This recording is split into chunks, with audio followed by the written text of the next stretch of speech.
Տիկին Թանդիլյան այսօր կազմակերպված էր հավաք ՄԱԿ-ի հայաստանյան գրասենյակի առջև, ինչ դրական տեղաշարժ սա կտա, քանի որ ուզում եմ նաև նշել, որ 2023 թվականին դեռ Վագիվ Խաչատրյանին ՄԱԿ-ի մեքենայով տարան Ադրբեջան և 15 տարվա ազատազրկման ենթարկեցին։ Բացարձակ ճիշտ եք եւ անպատժելիությունը ծնում է նոր հանցանք։ Սա բանաձև է, չեն պատժվել, նորից հիմա Ադրբեջանը վտարում է ՄԱԿ-ը։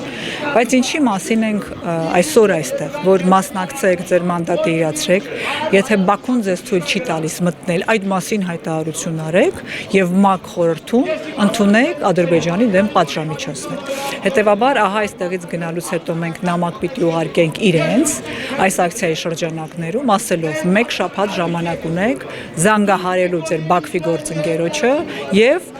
ասելու մեր ուղերձը, որ մասնակցի այդտեղ այդ դատավարական նիստերին եւ ասեք մեզ ինչ է կարել ու նա ինչ է պատասխանել։ Այսինքն մենք տալու ենք իրեն ժամանակ, սպասենք պատասխանի ու հետեւողականորեն այո կարող է նորից այստեղ հավաքվենք կախված պատասխանի բովանդակությունից։ Տիկին Թանդիլյան, նայելով Ռուբեն Վարդանյանի հին լուսանկարներին, տեսնում ենք, որ նա հաղթանդամ մարդ էր, հիմա նիհարել է, բավականին հյուծվել է։ Ըստ ձեզ մոտավոր քանի կիլոգրամ քաշ կորցրած կլինի։ Ինչ եք կարծում։ Կներեք շատ անձնական հարց եք տալիս, բայց իմ ճանաչած